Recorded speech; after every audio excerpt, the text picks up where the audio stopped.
3 is the future.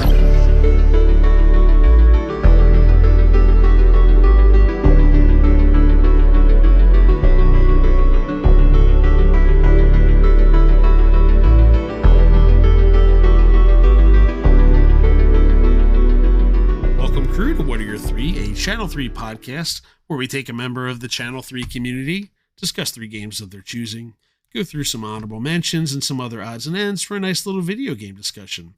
I'm Dan. With me, as always, Ray. What's going on, everybody? Today's guest, he is a longtime friend, myself, and Dan, and the admin of the Smash crew on Channel 3. It is the high-flying penguin himself, a.k.a. Jake. How you doing tonight? What's going on, guys? I'm doing great. Life is good. No complaints. So we got to get into this before we actually get into games. Anybody who knows our high flying penguin knows that he likes to play King DDD in Smash Brothers, but you may not have known that has almost nothing to actually do with his gamer tag. I'm pretty sure. So you want to kind of give us a little history on the gamer tag? Where does the high flying penguin come from? How about what is the picture that you always have associated with your account? How does that all work out? Yeah, absolutely. Yeah, it's definitely a weird story, but so I'll start with the picture. If anybody's ever wondered why it's not a flying penguin, it might be someday, but when I was a kid, one of the first games that I ever played was on this Sega Mega Collection that I had. It was like a bunch of Sonic games. It was Sonic games and then like some other Sega games. And one of them was Kid Chameleon. I was like, oh, this looks kind of cool. And I always loved that game. It's such a weird, oddball game. It's on Swiss Online. If you want to play it, definitely go check it out. I just always thought it was cool, like this badass kid, in the 90s with his sunglasses on, going through like a video game world and like beating all the monsters and all that stuff. So anyway, Kid Chameleon was always something that I love as like when I think of video games, as like one of my first experiences, but also kind of like the story of like a kid who like goes into a video game world. And in the game, he's called Kid Chameleon because he changes into all these different, he's got all these different power-ups. He's got the Jason hockey mask and he's like throwing axes. He's got a tank that he gets in. He turns into a knight, a samurai, all this stuff. And I always thought that was kind of emblematic of me, or I wanted to be like that kid, like, oh yeah, I'm a cool kid from the 90s. But anybody who knows me too, like through Smash or Kart, I just like variety. Like I like trying all the different characters, like and I thought it was like very representative of my gaming, I guess, experience of just playing all kinds of different games and being all kinds of different characters and all that stuff. I don't have like one type of game or one, style that I prefer over another, really. But anyway, so that was almost my gamer tag, was the Kid Chameleon. But, as a kid growing up, I always, I don't think I actually had a gamer tag until, I want to say PlayStation 4, maybe, I guess would have been the first one, because I was a Nintendo kid growing up. And I guess it was, I don't know what the first one would have been that you needed a gamer tag for. But at that point, I was always I couldn't even think of anything.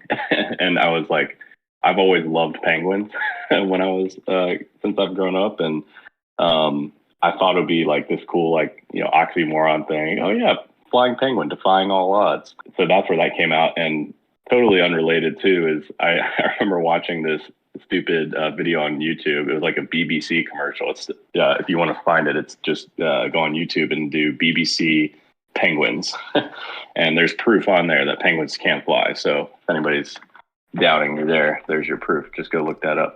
But I thought that was cool, kids. So that's what I went with, and I was torn between that and Kid Chameleon. So that's why I keep the picture up there, because that's always been one of my favorites. So. Two things I have to say. One, this is my mental note or audible note for everyone to see if I go back and get the exact facial reaction I had when you kicked me in the throat.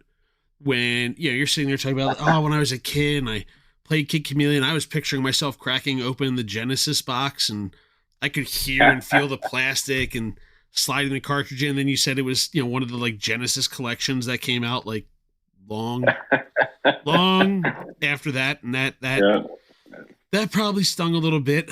But I have to ask then, you know, what was your favorite power up? Because I remember mine was the samurai. And was Rhino one of them too? I feel like there was a Rhino one or something like that. But the samurai was probably my favorite. Yes. Yeah, there was a Rhino. I would say, like, I'll give you two, since that's a really hard. I really like. Well, wait. I just want to point out there's a theme that he is just. There's a theme for Penguin's episode here that he just pointed out for what's going to happen through this entire episode. That we ask him for one or three of something, and he asks for entire series or multiples of everything. So this is perfect. That's a perfect way to kick this off. Let's go. What are the two? I can't resist. It's just who I am. I'll say the Jason mask where he throws axes is like one of the best ones, because you know it's one of the best ranged attacks. And then, but I always loved probably like I don't know what it was called. It's like a pink or like tornado kind of mask. Oh yeah. Where like you keep pressing it and he like turns into this tornado and like you can go all over the level. Like it's the best like traversal power. The Tasmanian devil attack. Yeah, that's what we called it. Yeah, and you can still like hit bad guys and stuff. But I always thought that was cool because another weird thing about that game is like, especially back then, no internet and all that, and no guides, I should say, on the internet. It's a giant maze. Like you just go back and forth between there all was these internet levels. for you then at that point. I don't want to hear it. I can There's say nothing helping I can us on say the there was internet. no internet to help me. You There's had nothing helping us. Nothing significant enough, I guess, to help. But yeah, so that was like that crazy maze of like always trying to figure out, and that power helped you get to like try to go different places to find different warp paths and things like that. So and there was a timer too, so that was the problem. You only had so much time. Mm-hmm. Yep. We can continue with make Dan feel old. Trend here. I guess Kid Chameleon is the two of you. So Kid Chameleon is the original Ben 10. Dan, do you know what Ben 10 is? My grandkids told me about it. Yes.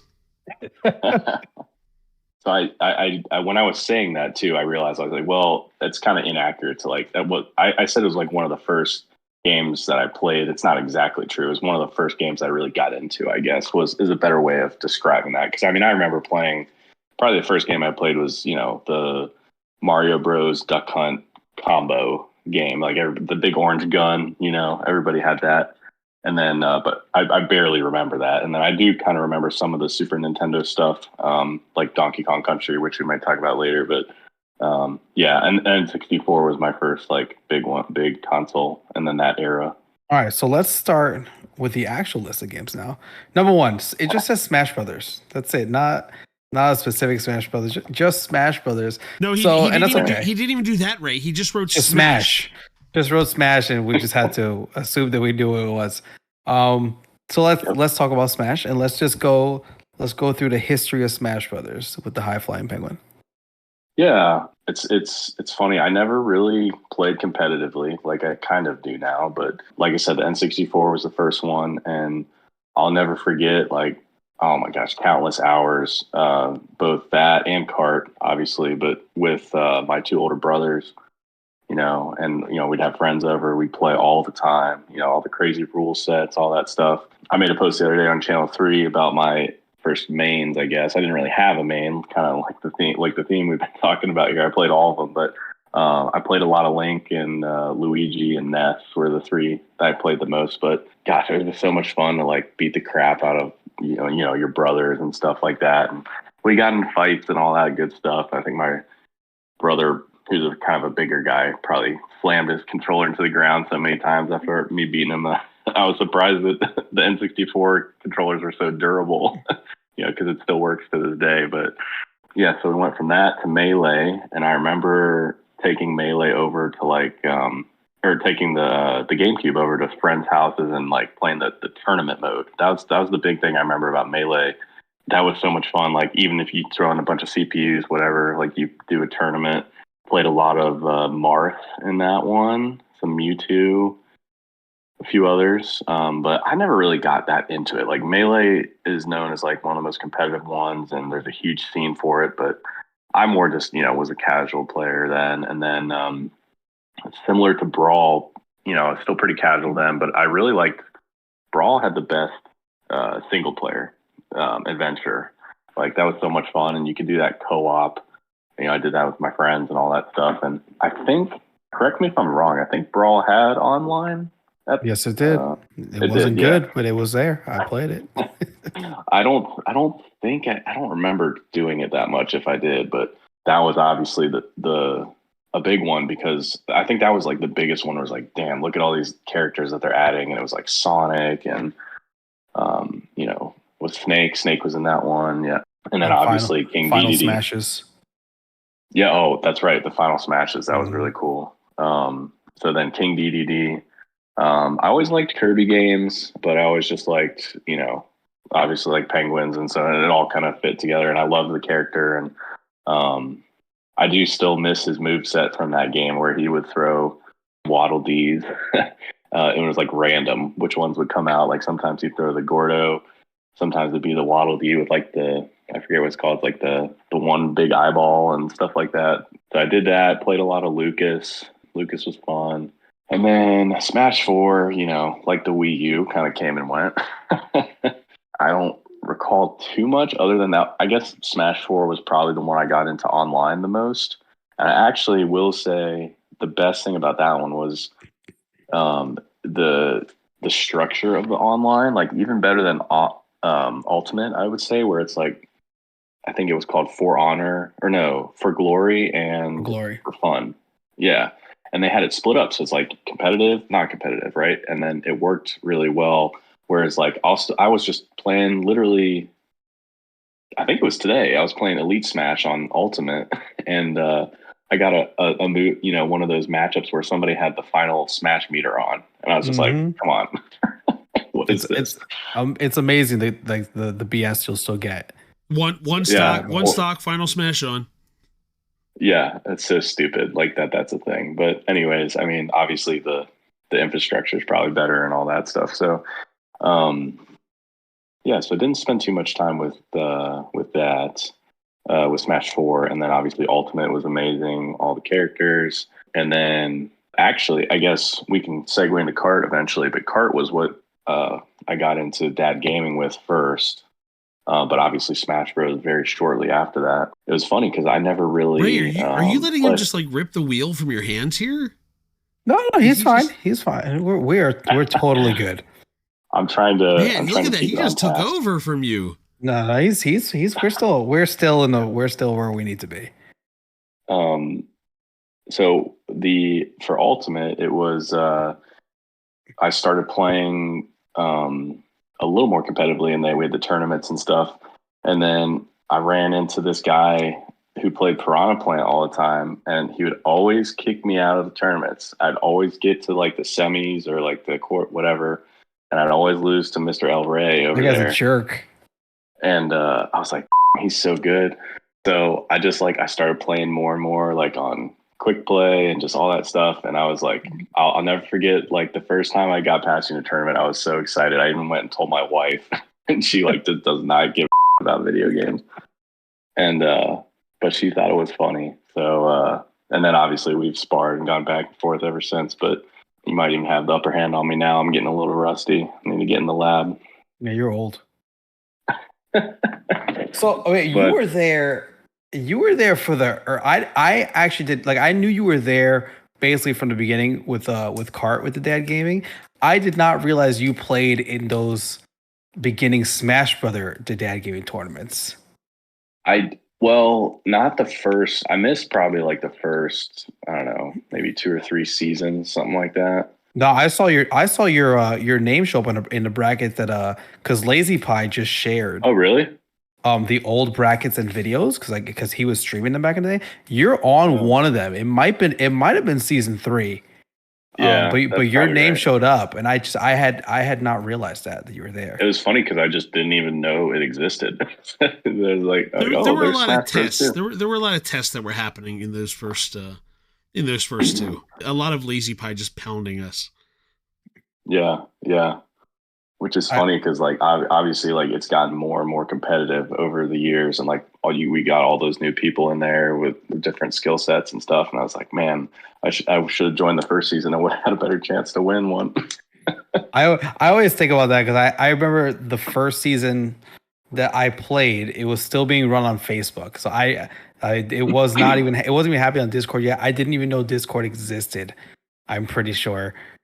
And I remember I rolled through everyone. I think Lazy was the hardest one, and I beat him. And then I like didn't get the notification for the start of the playoffs and got DQ'd because That's funny. and that was like the season that the playoffs like were like doubles. Like they used everyone's rank That and was turned the it one into a I double won. thing.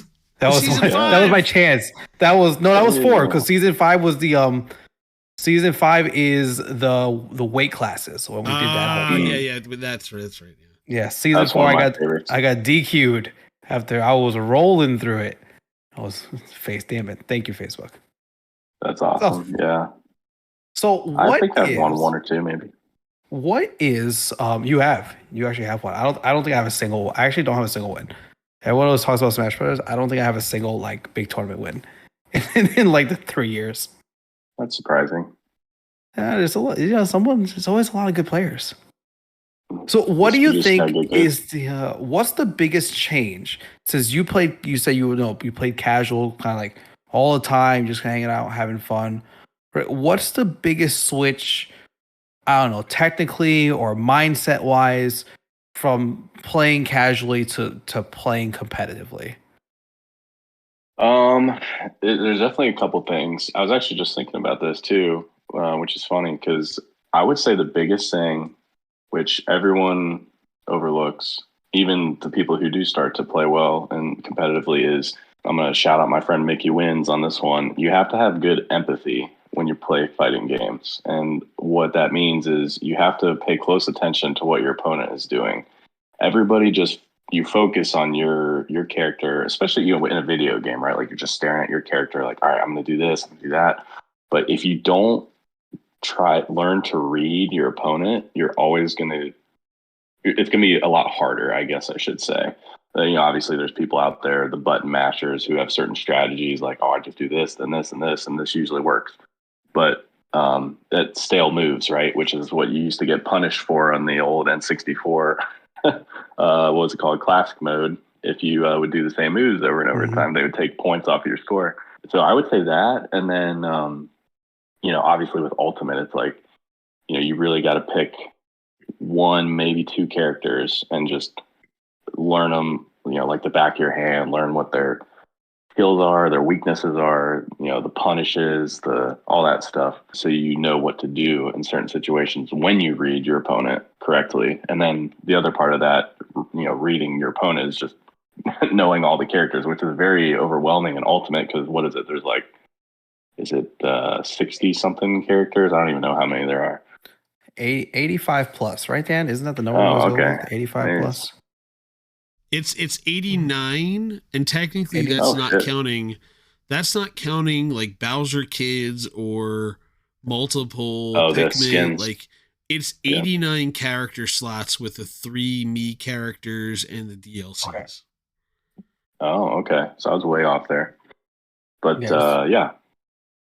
I was gonna say, I always feel like whenever I talk about it, I feel like there's always two ways that people play competitively, and I think one way is better than the other. I think you, Peter, play. I do. I think one, you play either on a script, which you kind of said, like people have a plan of this is how they want to do it. These are certain things. So you're either playing on a script or you're playing, based on what your opponent is doing. And right. Like you said, and that's reading opponents. Like I think if you're playing on a script, I think people catch you eventually. It's so hard too to have patience in Smash, and that's the other key. Is like sometimes you just have to literally sit there and like kind of just dance around and see what your opponent's going to do.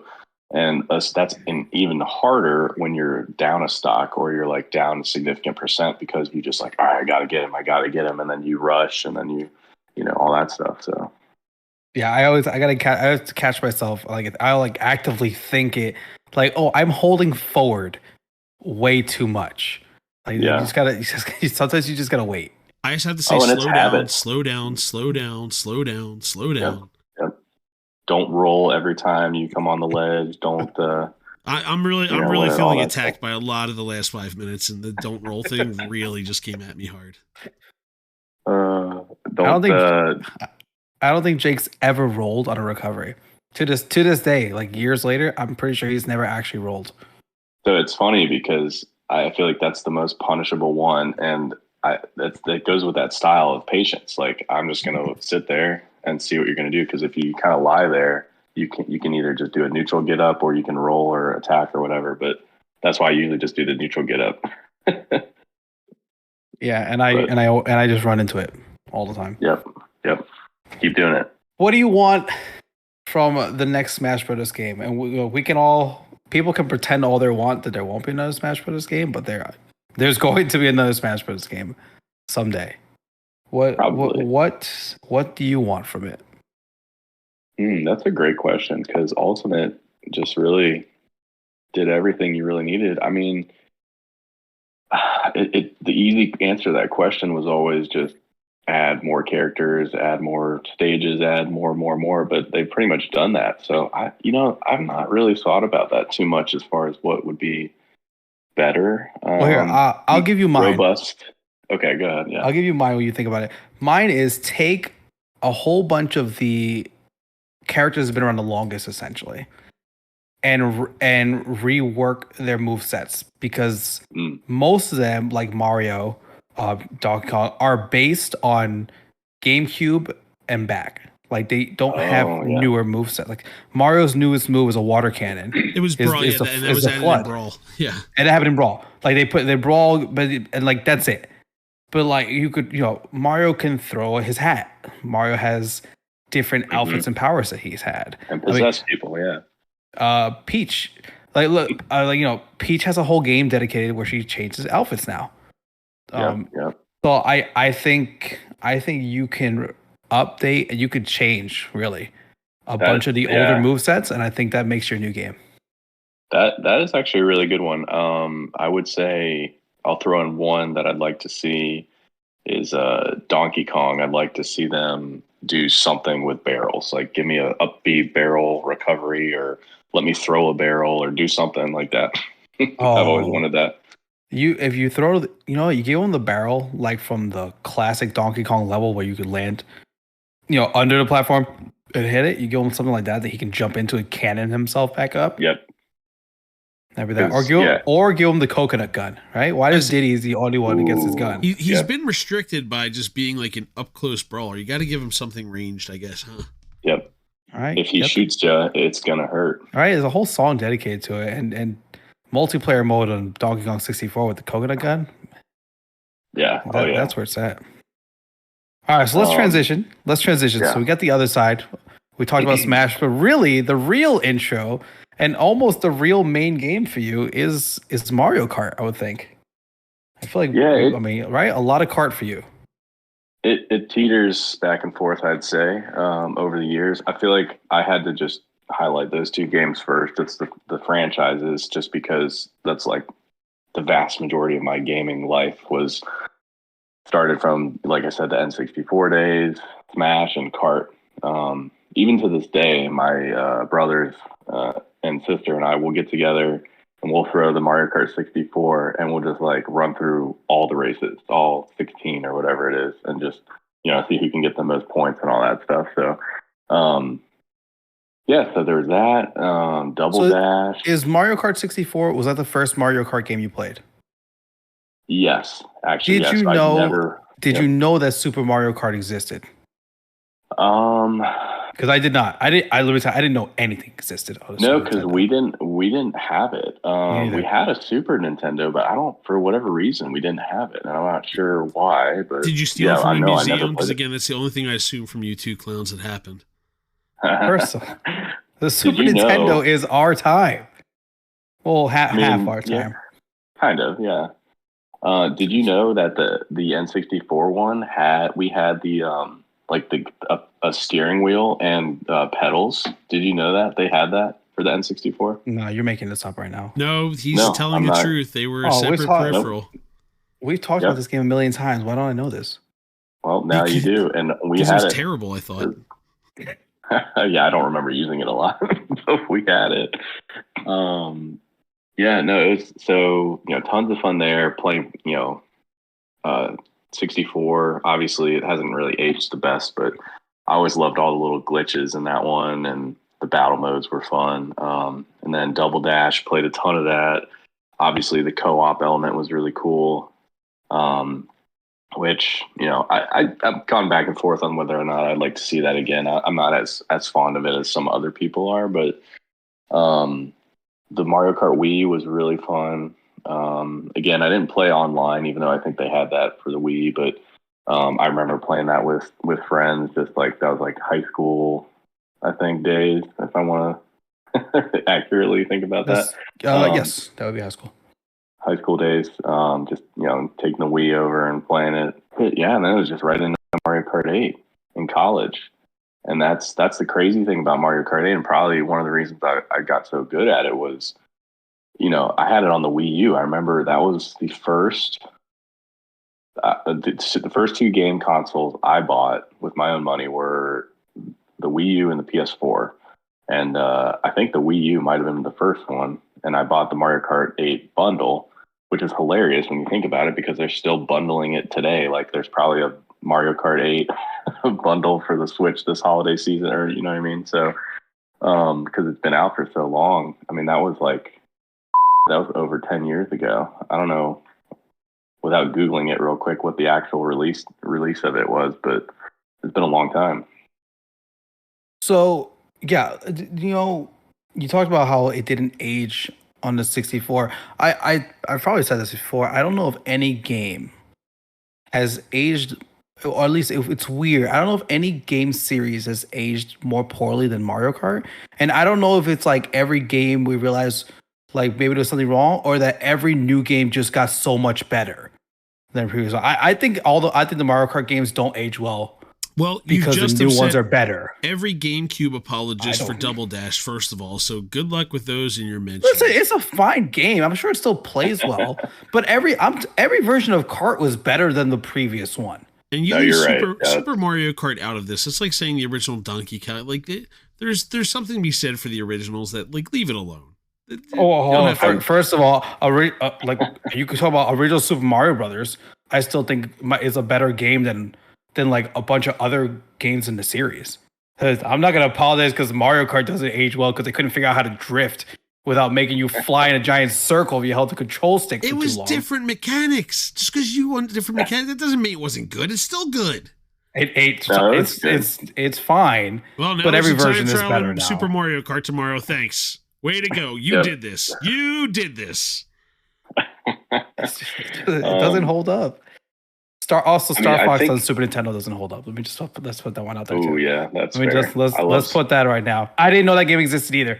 By the way, I thought 64 was like this brand new Star Fox. This is cool. It's never been seen before. I didn't know Super Nintendo was a thing. I'm really in no mood for this now. I'm in no mood for this now.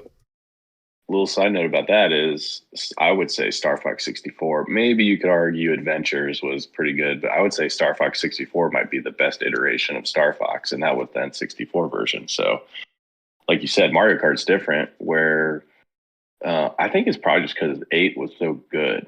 Like, and then when they revamped it, made it 8 Deluxe. Like, I think they just did such a good job with that one, and it was so good that's why it lasted so long, and that's why it makes all the other ones just pale in comparison.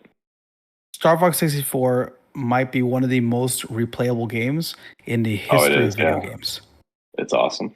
It's hard too. Top game. It's not getting those medals. Absolutely ridiculous. Yeah, it's not hard to beat. I shouldn't say that. Yeah, it's hard to get the medals. Mm-hmm. All right. So the Dad Gaming Mario Kart. This is how you get here. Yes. Tell me about the early days of the Dad Gaming's Mario Kart. I tell this to the kart guys all the time, but when we first started, Joel and Mickey and those guys, it was right around COVID, I think. Yep. I want to say 2019. Yeah, before maybe it's 2019. Just before an explosion for all these games happens. And it literally it was perfect timing because I always followed the Dad on social media. and they're like, oh, those are funny jokes and stuff. And then I saw that page for the Dad Gaming. I was like, oh, that's cool. And like that was the time. Like it's so crazy thinking about COVID. Like it's almost like a black hole. Like those 2 or 3 years like don't even exist. They just flew by. And it's like it was so weird because everybody was so isolated. You couldn't do all the stuff you normally did, and like it didn't affect gaming all that much, I guess, in a sense, because you game online, but it affected my life too because it's like you're not going out seeing as many people, doing as many things, and like it was awesome to have that group of people who just we'd get together, drink some beer, race every Monday night. And I actually I told this to Mickey. I was like, this made me look forward to Monday nights. Like I like, oh, you get up for work, like, oh, it's Monday. Like, oh, hey, it's Monday, Mario Kart, let's go. Um, so I mean, it was perfect timing, really, and same thing with Smash too. And it was awesome to have those communities during that time. And like, I think because it was so good, it grew. They grew organically, and we had so much fun, and it's come a really long way, and it's awesome. Like we have the Mario Kart group. We meet up every year, or at least we're trying to now. Um, so that's fun, and just helps those long lasting relationships, and the community aspect of it really is the coolest thing, in my opinion. Were you part of that original Boo Boys team, the legendary Boo Yeah, Boys? that's right. It was Team J. It was me, Joel, uh, Jube slash Jeff. I want to say I can't remember the other one or two people on there, but yeah, we did card gangs, and that was awesome. Like, and that's why like we like the cruise for Smash. Like card gangs was so awesome because the team races, for those who don't know, we did those every week as well, and it was really cool too because with Smash, you have like when we do those crew battles, everything's still a one-on-one fight. So yeah, you can, if you're casual, it's still good because you can compete against somebody who's maybe more your skill level and contribute to the team.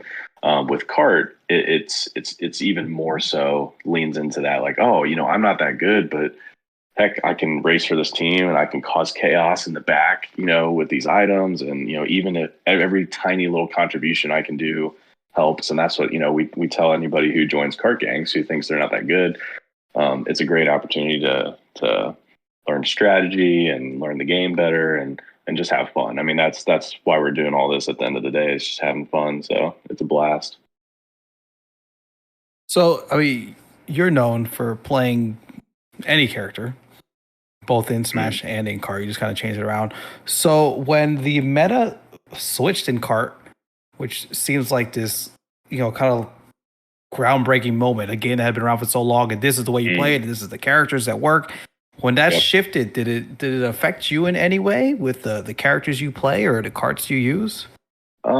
Maybe slightly. I didn't really lean into the competitive side of Kart as much until like Basic rolled around, and all his expert tutelage and his YouTube channel and all that. But I that was actually, I was very happy with that change, which not everybody was, but for the sake of variety, obviously, it's my thing. But I liked before the meta change, everybody on the competitive scene would always race. I think it was like Waluigi, Wiggler, and you saw was Waluigi's all over the place. And not only did I hate that because of the variety, but it's kind of funny because growing up, my character was always Luigi for everything. Smash, Kart, he was my number one go-to. I love Luigi's Mansion, by the way, and that's a separate conversation, but he was always my guy. I like green. That's my favorite color. And then my brother, my middle brother, between me and the oldest, he was always Wario or Waluigi, and we always butted heads. Like I butted heads with him more than my oldest brother, and it's my brother Rob, and and he's like It's so funny because like even the personalities, like I could get under his skin easily, and he would get so pissed off, like I said, with him banging the controller and stuff. And so we always had this sibling rivalry, like Mario Party, for example. Like he'd always be Waluigi, I'd always be Luigi. So, anyways, I always just kind of leaned towards Luigi, and I didn't like Waluigi Wario as much. But Anyway, so back to that meta thing, I was happy to see that change because then it like, even though everybody kind of now still does like Yoshi, at least Yoshi, you got the different colors, right? I mean, that's a bonus. But also, there's more. I would say the differences in like choosing different characters, like around Yoshi and like some of the different builds. There's more variety that you can be competitive with, and I think that's what they were going for.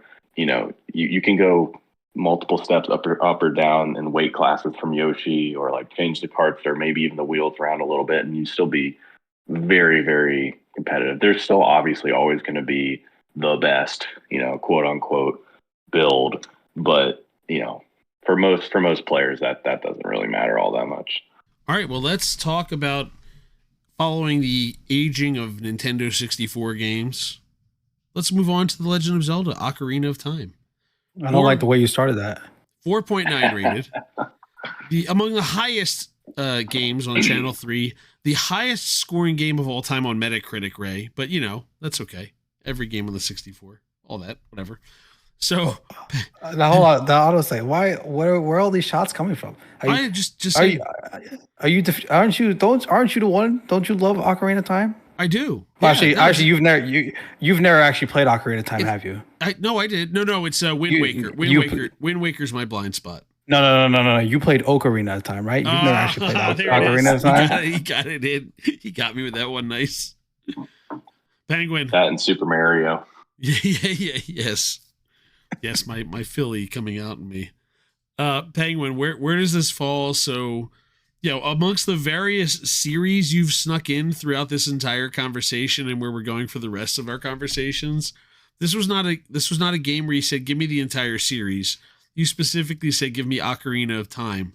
So how does this one, is this the lone Zelda experience for you? What's going on here? I did know that, by the way, about Metacritic, because it was always my favorite game of all time. Now, for me, when I say that, I kind of have two different buckets, I guess, like multiplayer games and single player games. For me, single player, the greatest game of all time. It's still probably, I'd still probably say that to this day, even though there's a lot of, you're splitting hairs. I mean, there's so many good games, and Zelda, that was my first Zelda experience. And like, I remember like just being fascinated with it. Like, it's probably the game too over the years that I've played through more than any other game. Just even though some of it is just, it's just repetitive. And like, I'd always find different things, like especially early on, right before the internet was made everything so easy to figure out. Every time I play through, oh, look at this area, I never knew this was here. Oh, this item or this thing that I love the exploration. It's kind of like that first open world, quote unquote, experience for me in video gaming, and I was just blown away. And even at first, I had to have my eldest brother, Tim. I had to have him help me beat certain temples and stuff because it was kind of hard. And I would say too that kind of got me into like that was like kind of what got me into overcoming challenges in like games, especially single player games. And I wanted to learn how to beat it. I had the water temple, the infamous water temple, and the shadow temple always gave me headaches. But I'm also the music and the ambiance of the game. I'm big into video game music for those who know me as well. But the whole Zelda series, like I listen to the music all the time. Like it did such a good job of immersing you, I guess, in the world. And just it's that escapism, right? Like I'm playing this video game, whatever, but like you really felt like you're in that world. And like I loved all the soundtracks. Someone layer in that Gerudo Valley guitar in here right now. Let's go. Yeah, let's do it. That's side note. I wish Nintendo would actually make it more accessible to even buy their music or listen to it other than going on YouTube. But they'll never let you with their lawyers and all that. There's a legal reason why they won't do it. It's insane.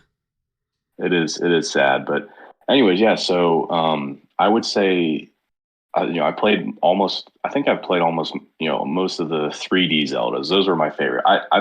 I have played some of the 2D Zeldas, and like they're okay, they're fine. It's just not my cup of tea. And so my two favorite probably, or my top three, like Ocarina is number one for me, and then I'd probably have to say either Breath of the Wild or Twilight Princess would be the next two for me. I love Twilight Princess because it was literally like very similar to Ocarina of Time with the updated graphics, and I actually did like that art style. Edgy teenage me loved that at the time. Oh, But so you were the guy who said "not my Link" when Wind Waker came out.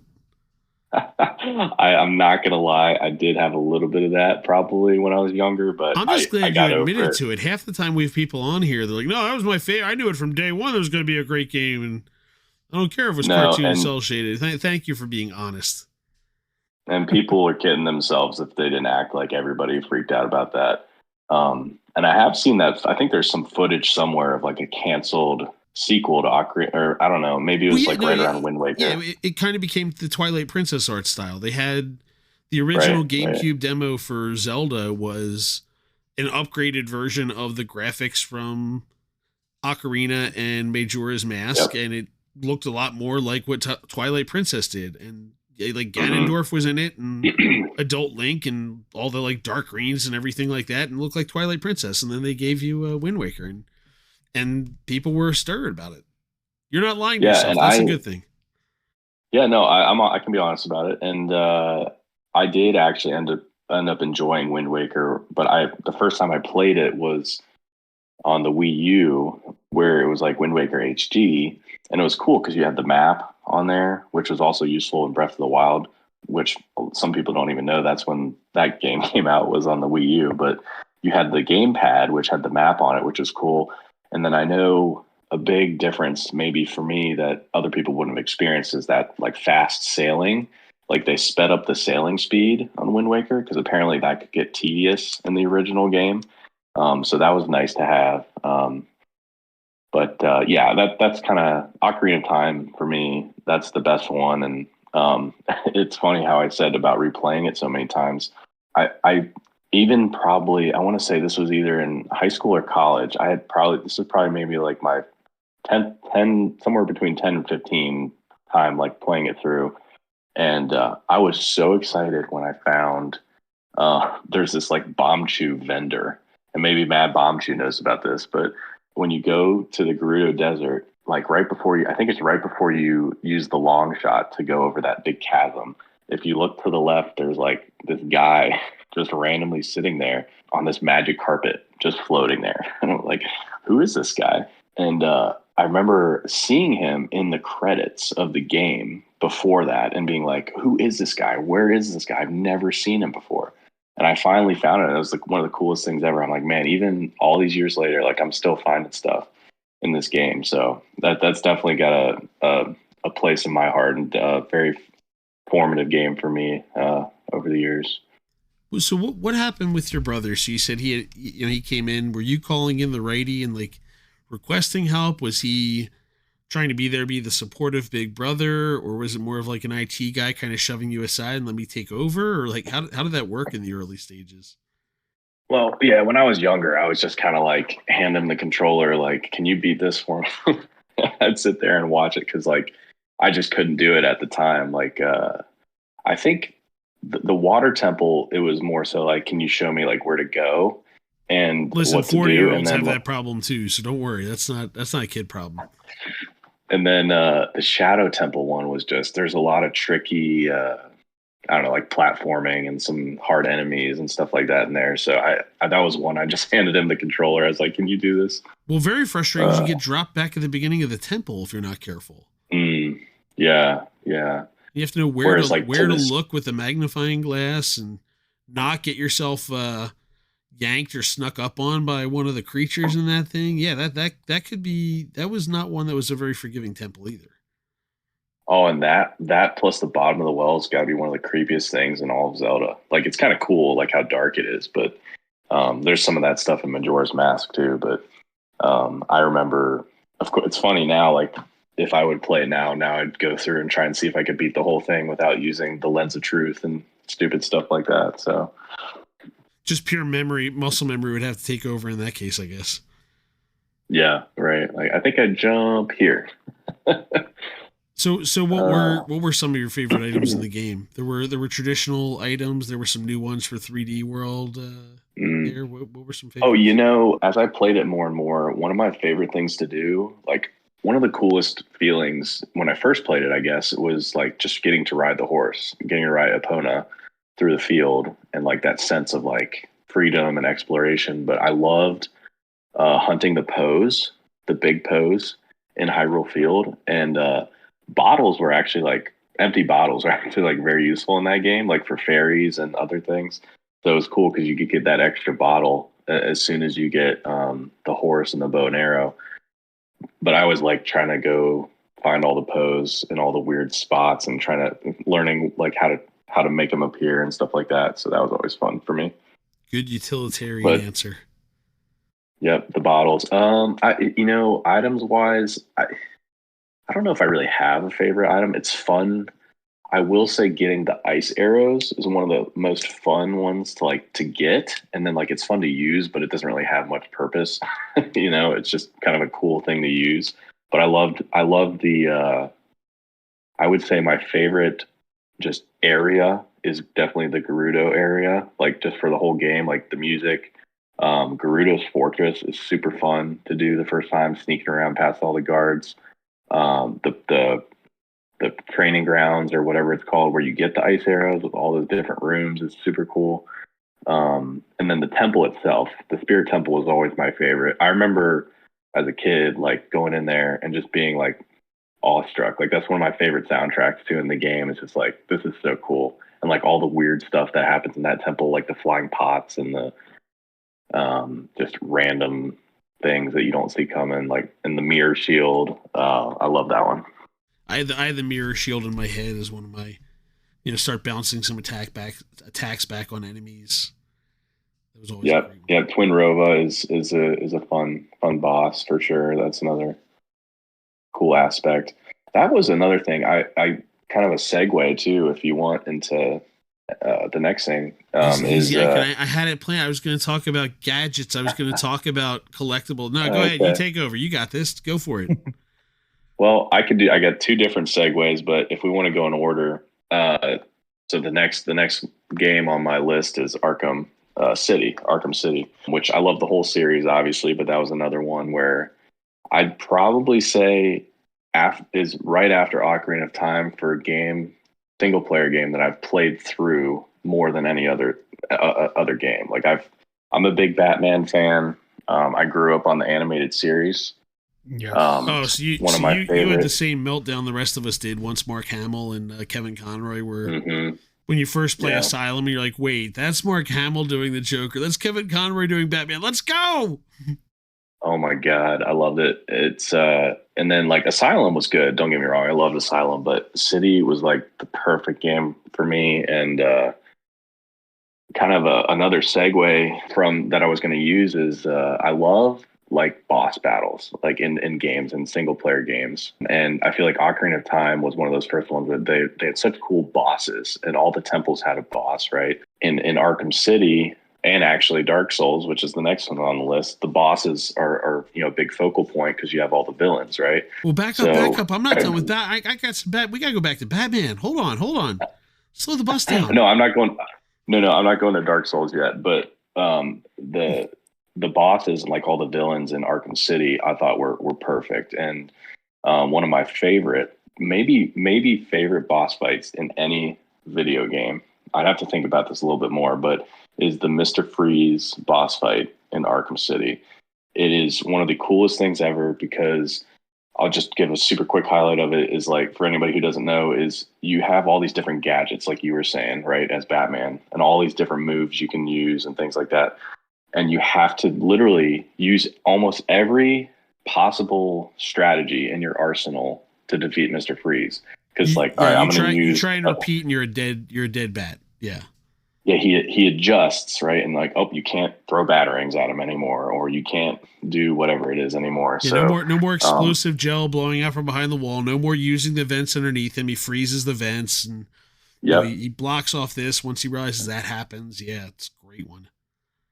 Yeah, and I actually always loved Mr. Freeze from the animated series Well, because too, the and animated he was one of series my gave him favorite. pathos. Yes. Oh my gosh, yeah, it's such a cool character, right? Like 'cause he's a relatable villain. Like he's just He, trying to save his wife and all Hmm.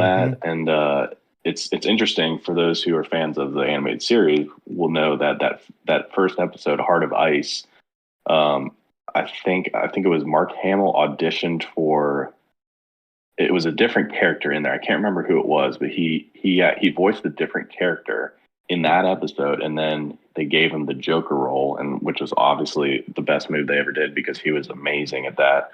And yeah, so and then same thing in Arkham City as the Joker, like he's kind of the focal point of the whole thing, and like it was so cool, especially being a fan of the animated series, just hearing Joker in your ear all the the whole game, like talking to you and stuff, and like such a cool story um and a really cool ending. I posted about that on Channel 3 the other day. I'm not going to spoil it in case, I mean, it's an old game, but in case anybody wants to know about it. But it was almost like the perfect ending. Like if you had to do an ending with Batman and Joker, it's kind of this timeless back and forth kind of thing. Like this is how you would end it. but And also I thought it shocking was, too.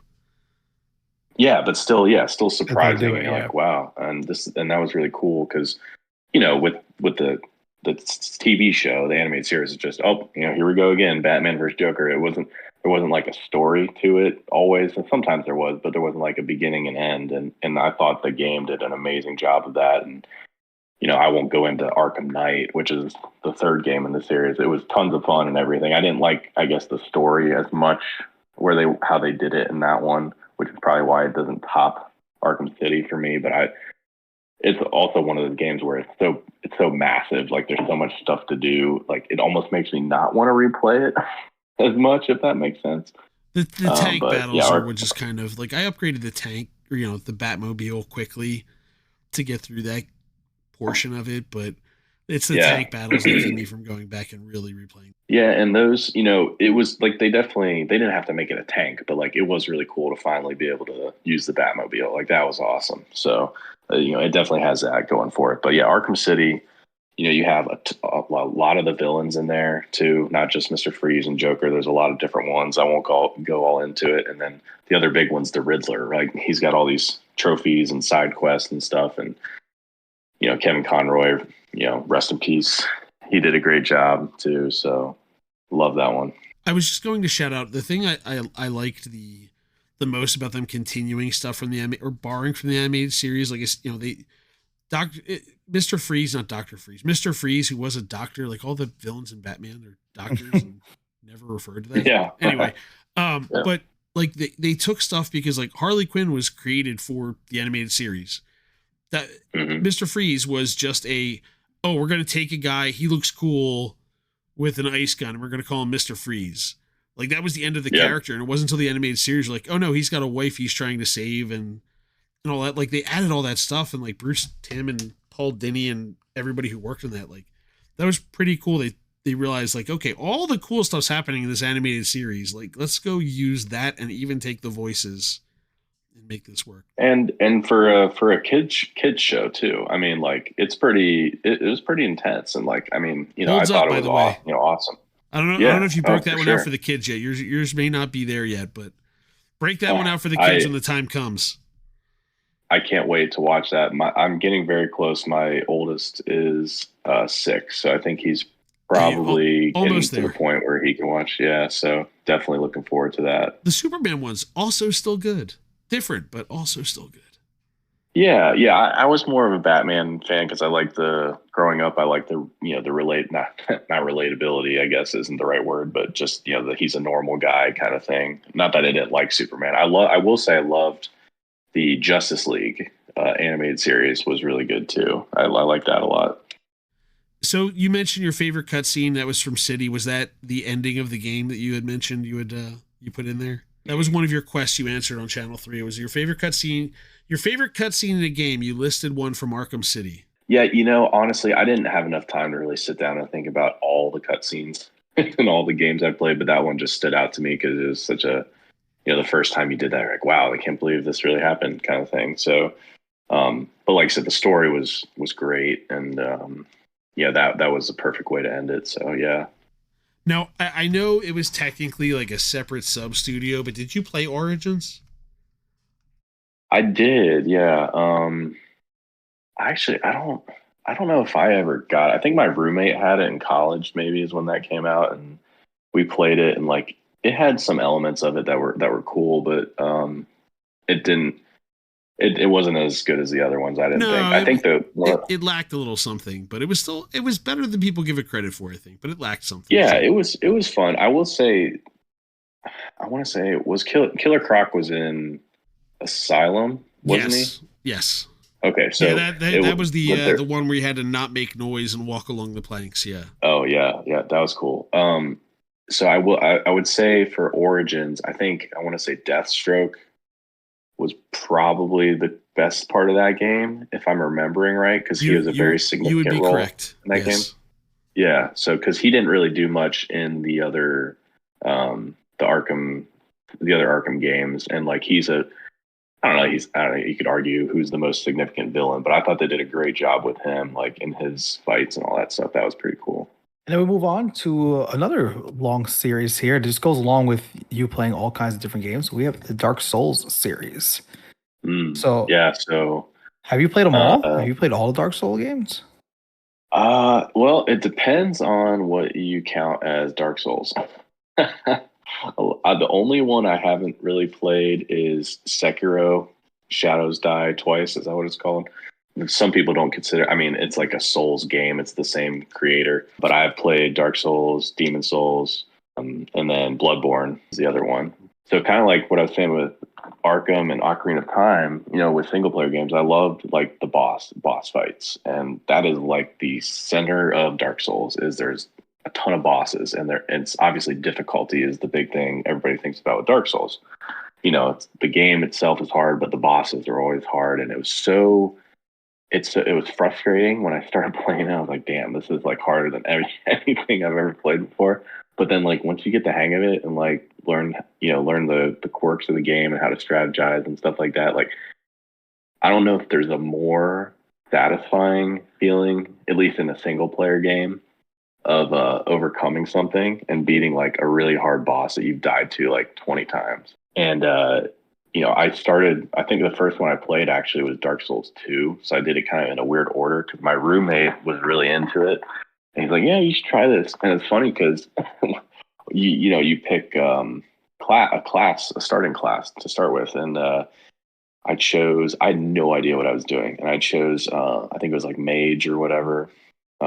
And he's like, I hate you so much. Like you picked the easy mode is what you told me, which it still wasn't that easy, but it was a little bit in Dark Souls 2. It was a little bit easy because you could spam, these spells from far away rather than have to get up close and fight. But so I played that one, and it honestly might have been a good one for me to play first because I know a lot of people think this way, and if I had to rank them, it might be the worst one of all of them. So I played that, and then when Dark Souls 3 came out, I was fully into it at that point, and I loved that one. That was probably my favorite for sure. Just like the again, same thing with the music. Like the scores are so good, and the story is kind of convoluted. Like I don't really ever pay attention to the story stuff. Like it's hidden for those who don't know. It's like basically hidden in item descriptions. Like there's some events and things that happen in the game, but like a lot of the detail about the story is like literally you get an item and you go into your menu and then you read about it. It tells you about some more background about the story and what's going on. But Dark Souls 3 had some great, really fun boss battles, and they had this system too where you could summon other players and help you with boss fights. I think that's when they introduced that system into their games, which I still wanted to beat it all without using that. But then it was fun for me too because you could replay boss fights by helping other people. So like I could put a summon sign down in front of a boss that I like to do, and just keep fighting the same boss over and over again. But like I'm helping somebody else beat it basically. So that was really fun. And then Bloodborne and Elden Ring are the other two. Let's see. Yeah, so I played Bloodborne next, which was very hard at first because for anybody who doesn't know Dark Souls, usually you play with a shield. Most people, and kind of same with Elden Ring, like most classes have a shield. But Elden Ring gives you more variety, I guess. But Bloodborne, you get no shield, you get a gun. So it's kind of it was a really fun, unique thing. But Bloodborne was definitely the hardest one for me because of that aspect and trying to learn parrying, I guess, more than just blocking attacks. And like some of those bosses are brutal in Bloodborne. And to this day, I think it's the only boss I've never beat in the entire series. I think, if I'm not missing one, is the Orphan of Kos or Kos. I'm not sure exactly how you say it. And I don't know, have either of you guys played Bloodborne before? Yes. No, so It's Dan did. I did yes. not play Bloodborne. It's a level of pain Okay, and so suffering that I don't last long with, but no, yes, I have. So I don't know, did you ever get to that boss Oh fight? It's a God, no, DLC boss no, fight. and if I Oh, say it okay. wrong too, I'm never going to hear the end of it, so I'm not going to say the name of it. No. So you would understand. Anybody who's played it would understand what I'm talking about. But that one, I basically gave up. Part of the problem, I don't usually give up on those, but part of the problem that kind of annoyed me with Bloodborne is so in Dark Souls and all the games, and I think Elden Ring too, you have these what's called Estus flasks to heal. So you can Yep. drink some to heal your HP, and then you can drink some to refill your like magic bar or whatever it's called, FP, focus power. There's all kind of, each game has its own version of that, but that you use for either spells or weapon skills or whatever. Bloodborne, it's not. You don't just automatically get those every time you die or like go to a bonfire and reset. You don't get to keep using those. It's like you get a limited number of these blood vials that you inject yourself with to heal, and you have like, let's say you have 50 of them. All right, well, I go fight the Orphan of Kos, and then I keep dying over and over again. All of a sudden, I can't heal anymore. So like I got to go to some other part of the game and grind just to get enough of these blood vials to make it like to get into a rhythm where I can fight them multiple times. And that part of it just kind of pissed me off a little bit because it made me quit because I was like, I'm not going to just go grind to build up this stock of blood vials so I can do this. So I kind of gave up on that one. But overall, love the series, love the challenge, and yeah. So I want to jump. Let me jump back to Dark Souls 3 because you put down you wanted to kind of emphasize that one. What is it about 3 that is so impactful? I don't like not only to you. I would think the majority of people that play all kinds of Dark Souls games, like 3 is the one that pops up the most. What is it about it that everyone goes back to that one? I feel like they did the best job like of balancing it and all the mechanics and like the difficulty and there's a nice variety. Like so Elden Ring, and obviously this is before Elden Ring. Elden Ring's great. It's huge, right? It's open world. You can go there, spend countless hours. In Elden Ring, there's so many different weapons, and it's kind of like the Smash Ultimate of that series. Is it's almost like too many things to pick from. I thought Dark Souls 3 has a good variety without being like so expansive that like, I wanted to keep replaying through it and try a couple different classes and things like that and weapons. I think that one was when they added the weapon skills, maybe, to Dark Souls 3, where like you could get these powerful weapons that have special moves and things. I could be wrong about that, but I don't know. I just something about it. I love the bosses in that one. Like they're so cool, and the music was great. There's the frustrating areas too, like the poison swamp and stuff like that. There's always got to be something stupid like that in there that pisses you off. But I know I play that one more than any of the other ones for sure. I'll end by saying I'm pretty sure you're the reason I ended up buying Elden Ring. Because like I didn't even know. I don't think I knew about these games until trailers for Elden Ring came out. Like I didn't know about this style of game, and I didn't buy it right away either. And I think you were posting pictures of it.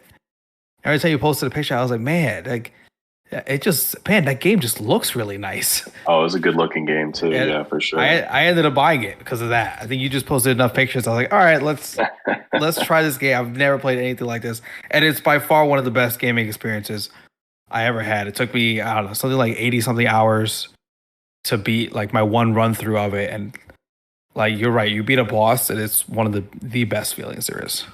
And that one too. I mean, I could have done this differently, but the big thing in Elden Ring that was different was they added that this.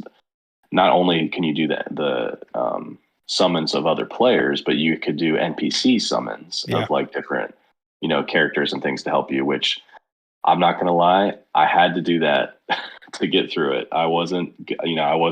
I could have been like, all right, I'm gonna try and beat this whole game without using any summons. At that point in my gaming career, I guess I just didn't really care that much. I was less of a try hard, I guess you could say. And I wanted to just kind of get through it. Like, it was still hard, don't get me wrong. Like, I didn't use player summons, I only used the NPC summons. But like, what was the one? I'm trying to think. I did the same thing. The NPCs, I used all the NPC summons. And then once I got the teardrop that made the replica of yourself, that was like automatic for every fight I did. Oh yeah. Well, I was like, they put them in the game. Like, clearly they want us to use them, right? Oh yeah.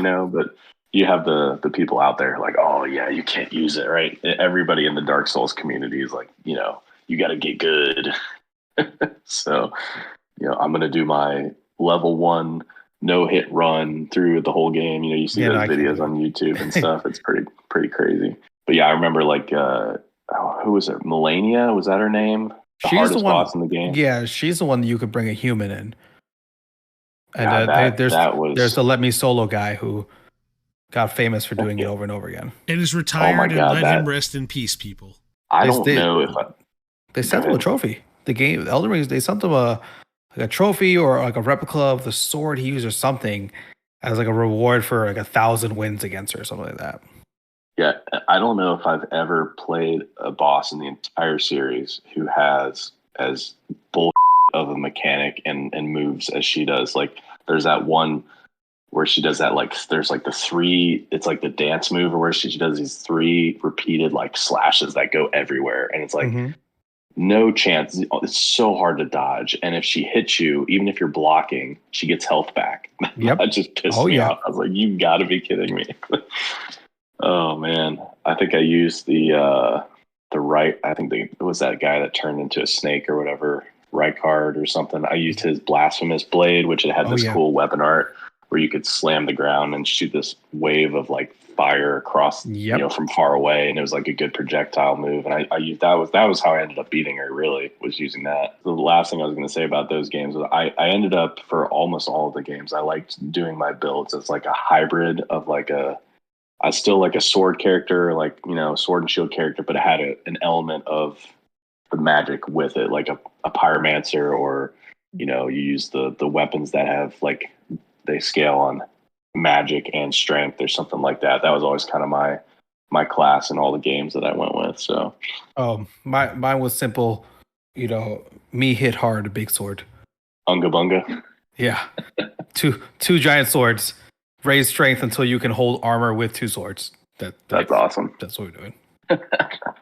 All right, so I really have to emphasize at this time I have to stop and pull up High Flying Penguin's responses. Whenever we have an episode, we send out the outline of what this looks like, and typically everybody sends us back games, and we alluded to it earlier that Penguin went nuts on us here. Penguin's 3 games: Smash, Kart, Ocarina of Time. At least we had one narrowed down there. Arkham City / series, Dark Souls series. 3 was my favorite. And then finally, for his 3rd honorable mention, he couldn't even decide there. He said it's a tie between the F-Zero series, so even with the tie, the entire series, or the Donkey Kong Country series, and just wanted to see what would happen. I think he knew we were coming off of a small break here for recording and thought he'd just take us to task. So, yeah, first of all, I guess we'll start off with the F-Zero series, since that's probably something has been awakened in you since F-Zero 99 dropped. There is a different High Flying Penguin out here that just the F-Zero love was awakened in you, I think. Yeah, I'll make it a little easier on you guys, and I'll keep it brief on F-Zero and Donkey Kong as much as I can. But yeah, I my first game was F-Zero X on the N64. Loved that. I just loved going fast. You know, for those who know me in the kart world, I love playing 200cc. It's tons of fun. I love games that go fast, and I will attribute that. I'll even throw another one in here. I'll attribute that to the Episode 1 Star Wars Pod Racer game Yes. back on the N64. I played that as a kid, and I loved it, and it was all kinds of chaos. I won't get into too much detail on that, but like you go really fast, and it's insane. And that kind of started my love for that kind of game. And yeah, like you said, F-Zero, it kind of had a lull. Like there was GX on the GameCube, which, you know, I played a little bit of, but, you know, and that was a great game too. But then like there was nothing from the GameCube. It was a dead lull's an franchise. understatement. It was DOA. It was dead. Yeah. So, you know, I get it. You know, they have Mario Kart and it's the more popular racing segment game. And, you know, it is what it is, you know, but, no, when I saw that free game, I was like, oh shit, no way. Like, let's give this a try. And actually, I didn't play the original F-Zero as much. It kind of gave me a little bit of more appreciation for the original game because it's very similar. You know, it's really cool with the updated graphics and stuff. But it's so much fun. And I've been racing that. I haven't done it as much lately, but I've been playing that a lot and secretly hoping that one day we'll get a brand new F-Zero game. So that's my F-Zero story there. I think there's enough to at least let people know that this series needed to be resurrected from next to Star Fox's deceased corpse and brought back, and they need to put a team on it. Yep, we could use some Star Fox content too. Yeah, absolutely, that'd be nice. Star Fox. And then real quick, yeah, Donkey Kong Country was one of the first ones I actually do remember playing outside of or on the Super Nintendo. So outside of, you know, like I said, the Mario Bros. Duck Hunt game, Donkey Kong Country was one of the first ones I remember playing with my brothers, where like, you know, one person could be Donkey Kong, one person could be Diddy Kong. And again, just to tie in, you know, my love of video game music, it's very close between Donkey Kong and Zelda, which one I listen to more. I absolutely love all of Donkey Kong music. It's amazing. Even the DK rap, we'll throw that in there, but the soundtracks. They put it in the Mario movie. Even yes, that's all I can say. Yes, I did. Yep. And you know, one thing about the Mario movie was cool. You could hear kind of the subtle pieces of the different soundtracks they threw in there. But anyways, the Country series, like, oh my gosh, like aquatic ambiance. Like if you've never heard that, go listen to it on YouTube right now. It's one of my most important pieces of gaming for me. Like what I'm looking for in a game, maybe more so than other people, because for me, like I talked about before, gaming is all about immersion, right? Like take me into this world. I want to escape from the real world and just kind of be in this world. And the music helps that so much. And, you know, I loved that game as a kid. Playing with my brothers is one of my first co-op games. So that was always a special thing. Now where we had this giant Donkey Kong Country poster in our basement. So that series always definitely has a special place in my heart as well. Much like, you know, before Super Mario Wonder was finally announced, not long before it came out, there have been Donkey Kong Country rumors for probably 4 years now. So one of these Nintendo Directs, we're going to get just a bomb drop that tells us, hey, Donkey Kong Country's back for the first time in 10 years. And it doesn't feel like it's DOA the same way, you know, F-Zero and Star Fox were, even though it's been since Tropical Freeze, but we're going to get a Donkey Kong Country in the next 2 years. Let's hope so. Or even I don't even care if it's not a Donkey Kong Country game, quote unquote. Like give me a Donkey Kong 64 version game. Like give me something. Like I want to do what a segue again. A new Donkey Kong. Because here's what we're gonna do. We're gonna do this again. We're gonna pull up Penguin's responses to, hey, what's one future game you're looking forward to that we can talk about here? To which he responds, Silksong, Luigi's Mansion 2 Remake, Lord of the Ring video games, Donkey Kong 64 and Banjo-Tooie on Switch Online, hopefully. So that's an epic one game. So first of all, I have to say, Donkey Kong 64 and Banjo-Tooie, that's a matter of time at this point. The rare Xbox walls being broken down, I think we can confidently say that's coming for us, right? I want both of those too. I would play, because I don't know if I've ever really played through either one of those completely. Like I would absolutely go back and play those two. Oh, and it would be a time crunch too, because they're both very expansive. And actually, with Donkey Kong 64, that's one of the main Legendary. critiques you'll hear people say is like, if you're a collectionist and like a 100%er, you might hate it how long it takes to get to that point.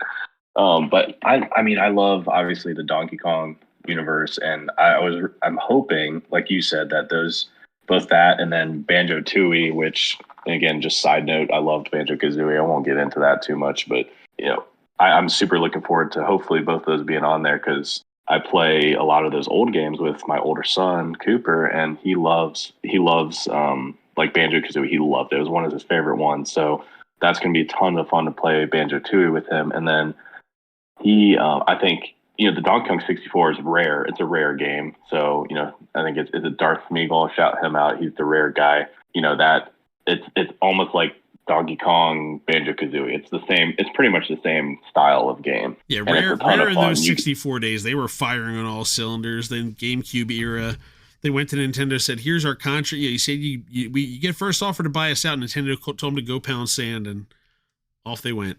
Yeah, and Donkey Kong 64. One of the things I love about it, again, throwing the variety, Penguin's variety aspect there, is I like how you have, I think it's 5 different Kongs you can be.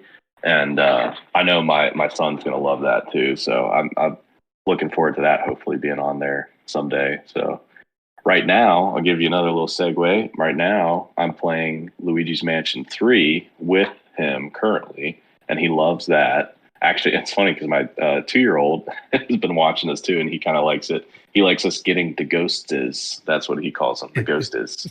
And so I was super excited when I saw that they were remaking Luigi's Mansion 2, which I think is next year. Did you? No, it's summer. It's July. I'm grabbing that one. Oh, okay. Even more exciting. Let's go. And he's going for the Mad Bombshoe Memorial Sensor Count Award here. I was worried. He's starting to reach Bombshoe numbers here. Oh, I haven't even been paying attention. Did you play Dark Moon on the DS or 3DS, whichever it was? 3DS, I think. No, I never played it. I didn't have most of the mobile ones, so yeah, no, I never played it, which is why I was super excited, because I know my son's gonna love it. But then, like, I've never played that one, and I'm a huge fan of the original one.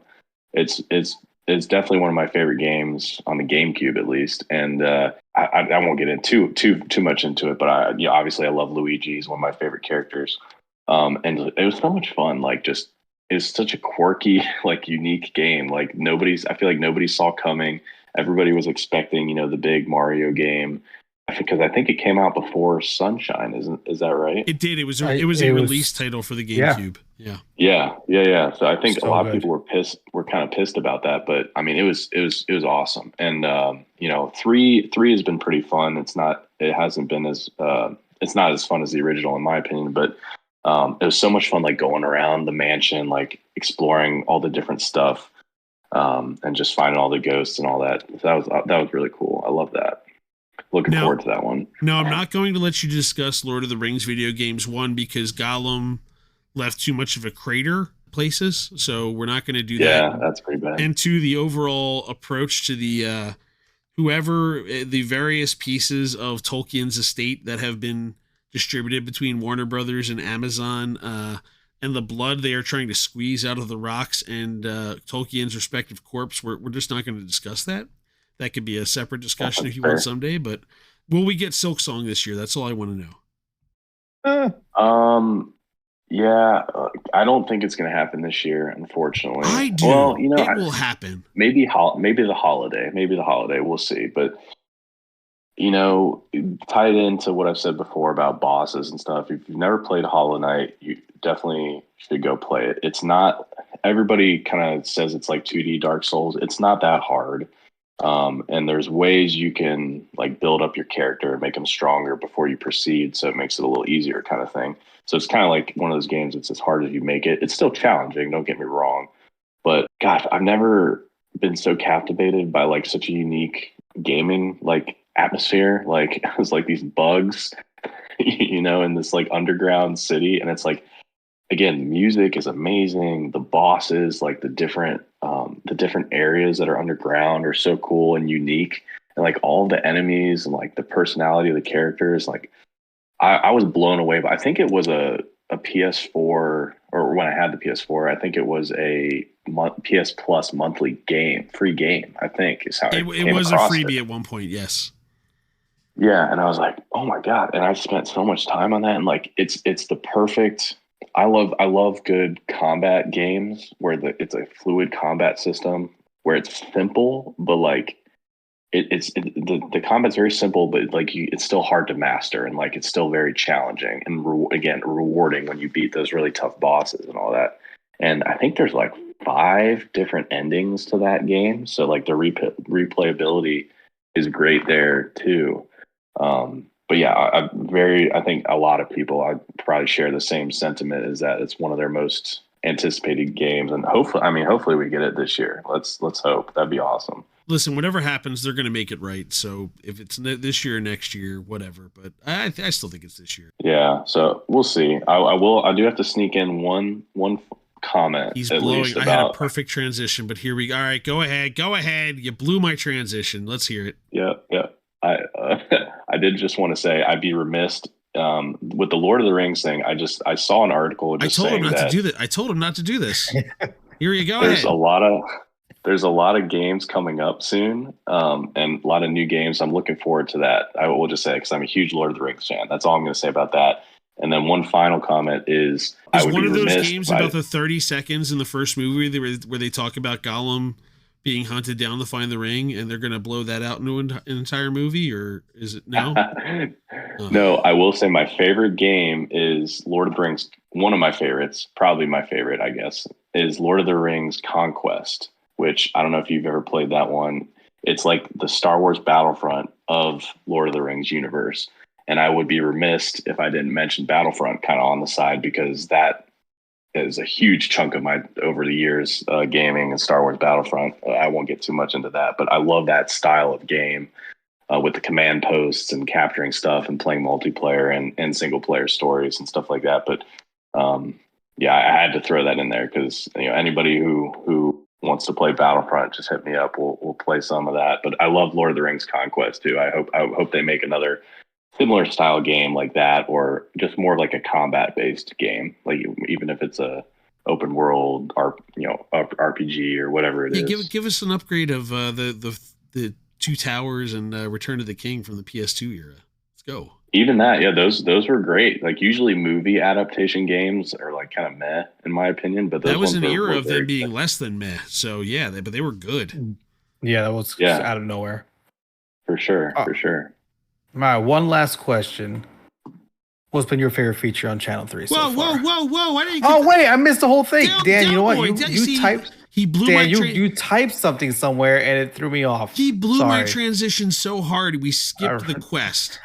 You blew the perfect transition I had. A question. We pull a question from the Channel 3 history books. Grumble. All right, so anyway, last year we did it too, but this year we created c3.gg/2024 playlist. And we put out a Spotify playlist and requested that the crew add songs to it. Do you remember what you added to that playlist for us? Why are you laughing, right. Penguin? What are you laughing about? I added the entire Hollow Knight soundtrack, maybe. Wow, what a perfect transition that would have been, going from the Hollow Knight conversation into that. Whatever, I'm done. He doesn't get anything else. End it, Ray. End it. What is your favorite feature on Channel 3, Jake? Okay. That's a good question. The mini games are fun, that's for sure. I'd say like just from running like the Smash tournaments and the event setup, like it was a lot easier than I anticipated. And like once I got the hang of it, like the tournaments are really seamless, and I like how putting together like an event worked really well, because it's like, it's got the link to the Discord, you can put the link to the Twitch right there, all the details are right here, and then like the bracket worked really well. You can easily click and drag, make teams for team stuff. Yeah, so I'd say probably like the events and like the details of that. I think that works really well for sure. And obviously, it could be there's always room for improvement, but even in this early stage of Channel 3, I think it works really well. All right. And with that, we have made it to the end of another What Are You 3 podcast. Thank you to the High Flying Penguin for being our guest. You can find the podcast at c3.gg/podcast, dropping every Wednesday morning at 3:33 a.m. Eastern on all the major platforms, including Spotify, YouTube Music, and Apple Podcasts. I'm Ray. Dan puts this all together. Our theme song is by Caster Garden. And for our executive producer, Joel Willis, have a good day, everybody. Sorry, had to have a little fun there. The entirety I of a lot all more night. too. You'll have to. I think I put on mostly just the different ambiance, like soundtracks, not like all the boss fights and all that stuff. So I did limit myself a little bit to my own personal playlist of Hollow Knight, but I could have added a lot more. See, the problem is with the Nintendo music is there's not like original versions on Spotify, so you can't add that stuff in there. You can add like remixes and stuff, and some of that's okay, but it's not the same. Nintendo won't allow it because something about there's some legal loophole that if they are to officially release it, it will open it up to official covers being allowed, and they refuse to do that.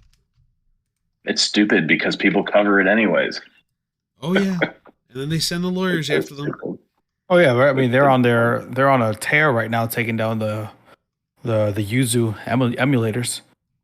It's so dumb. They're on it right now. It's such a shame too, because it really is like it's music, it's art, like it's really good stuff, and then like it should be like you think they could make money off of it. Like I'd pay for that shit. Like let me buy it. For sure. But yeah, I mean Steam does it. Literally, Steam every single game is on Steam has the option of would you like to buy the soundtrack? Like that's every single game has that option. Yeah, exactly.